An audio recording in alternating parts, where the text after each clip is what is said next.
എന്നാൽ ഇത്ര ബിരിയാണിയോടുള്ള നിന്റെ ഇഷ്ടം എന്താന്ന് എനിക്ക് മനസ്സിലാവുന്നില്ലല്ലോടാ. എനിക്ക്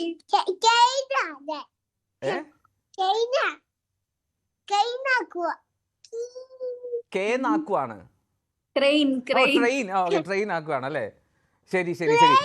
ശംഖുവിന് ഖത്തറിലെ അവിടുത്തെ ബിരിയാണിയാണോ നമ്മുടെ നാട്ടിലത്തെ ബിരിയാണിയാണ് ഇഷ്ടം? രണ്ടും ഇഷ്ടം. അപ്പൊ ബിരിയാണി കഴിഞ്ഞ ഏറ്റവും ഇഷ്ടം കഞ്ഞിയും പയർ അല്ലേ? ബിരിയാണി കഴിഞ്ഞ ഇഷ്ടം ഏതാ? കഞ്ഞിയും പയറും. പിന്നെ ഇഷ്ടം എന്തുവാ? പിന്നെന്തുവാ? പൊരിച്ചു കോഴി ബിരിയാണി. പിന്നെന്തുവാ? ദോശ ഇഷ്ടമല്ലായിരുന്നു? ഈ ഉപ്പുമാവിന് എന്താ ശംഖു കുഴപ്പം? ഉപ്പുമാവ് നല്ലതല്ലേ? നല്ല രുചിയല്ലേ ഉപ്പുമാവിന്? വലിയ ചിരക് വേണം. അത് ഞാൻ ഫുള്ള് തിന്നിട്ടില്ല. എടാ ഈ ഉപ്പുമാവിന് എന്താ കുഴപ്പം? ഉപ്പുമാവ് നല്ലതല്ലേ? ചിലവര് ഇഷ്ടപ്പെടാത്ത, ചിലവര് ബിരിയാണി തിന്നും. പക്ഷെ ബിരിയാണി മാത്രമേ എല്ലാവരും ചെയ്യുന്നത്.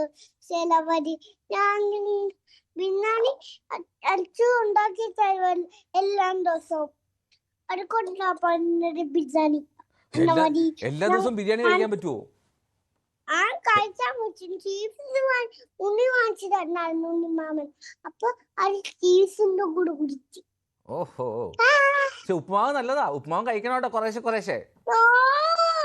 ടീച്ചർ കൊടുത്താ കഴിക്കും. ഈ പറയുന്ന ആള് ടീച്ചറിനെ പേടിയാ, അതുകൊണ്ട് കഴിച്ചോളും. അവിടെ ചെല്ലുമ്പോ കഴിക്കും. പക്ഷെ എന്നാലും ഉപ്പുമാവിന് ബിരിയാണി ടേസ്റ്റ് ഇല്ല അല്ലേ?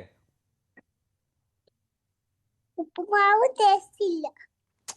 ഉപ്പുമാവിന് നല്ല പുളിയാ. പുളിയോ? ഉപ്പുമാവിൽ എങ്ങനെയാ പുളി ഉണ്ടാവണേ? ചിലവത് പുളിയുള്ളതെന്ന് പറയുന്നുണ്ട്. നേരെ നോക്ക്. ആണോ? വലിയ ഐസ്ക്രീം ഉണ്ടാക്കി ഞാൻ. പിന്നെ ഐസ്ക്രീം ഉണ്ടാക്കി വലുതാക്കി. ഓക്കെ ശംഖു, അപ്പൊ ഇനി അങ്കമാടിയിൽ ഇപ്പൊ ബിരിയാണി ഒക്കെ കൊടുക്കാൻ പോകുമ്പോ കൂട്ടുകാരോടൊക്കെ വല്ല വിളിച്ച് പറഞ്ഞോ? അതെ ഞാൻ പറഞ്ഞ് മന്ത്രി കേട്ടു. മന്ത്രിയായിട്ട് സംസാരിച്ചിരുന്നോ? മിനിസ്റ്ററായിട്ട് മന്ത്രി ആന്റിയോട് സംസാരിച്ചോ? എന്താ ആന്റി പറഞ്ഞു? ഒന്നും പറഞ്ഞില്ലേ? ബിരിയാണി സെറ്റ് ആക്കിയിട്ടെന്ന് പറയുന്നില്ലേ? വാർത്ത കണ്ട്. ആ, അന്ന് ബിരിയാണി വേണമെന്ന് ശംഖു പറഞ്ഞപ്പോ അന്ന് മന്ത്രി ആന്റി പറഞ്ഞതൊക്കെ കേട്ടായിരുന്നോ ശംഖു?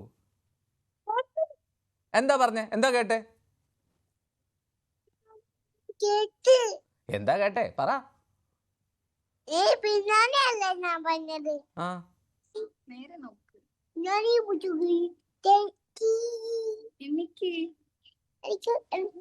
ഒരു മിനിറ്റ് എടുത്തോണേ. ഇപ്പൊ വരാം. എവിടെ പോണോ? എവിടെ പോണോ? പോലെ ഞാനിവിടെ ഒറ്റയ്ക്കിരിക്കുന്നു. അല്ല നമുക്ക് വിസിലൊക്കെ ഇത് കഴിയട്ടെ. ഇത് കഴിഞ്ഞിട്ട് നമുക്ക് വിസിൽ എടുക്കാം. നീ കഥ പറ, ബിരിയാണിയുടെ കഥ പറ. എത്ര ബിരിയാണിയുടെ ഇത്ര ഇഷ്ടം വരാൻ കാരണം എന്താന്ന് പറ. എന്താ? ബിരിയാണിയുടെ കഥ പറഞ്ഞ് ഞാൻ കുഴഞ്ഞു.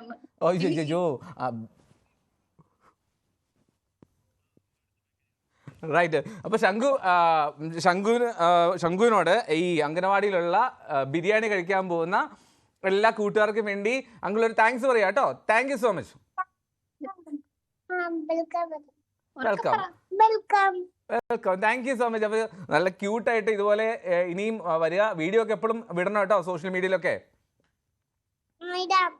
Okay, thank you. Thank you. Shankhu മിടുക്കനാണ് നമ്മളൊപ്പം ചേർന്നത്. ഖത്തറിലാണ് ശംഖു ഇപ്പോൾ ഉള്ളത്. എന്നാലും ഖത്തറിൽ നിന്ന് സന്തോഷത്തിൻ്റെ വാർത്ത, സന്തോഷത്തിൻ്റെ കാര്യങ്ങളൊക്കെ ന്യൂസ് 18 പങ്കുവെക്കുകയായിരുന്നു ശംഖുവും ഒപ്പം അമ്മയും.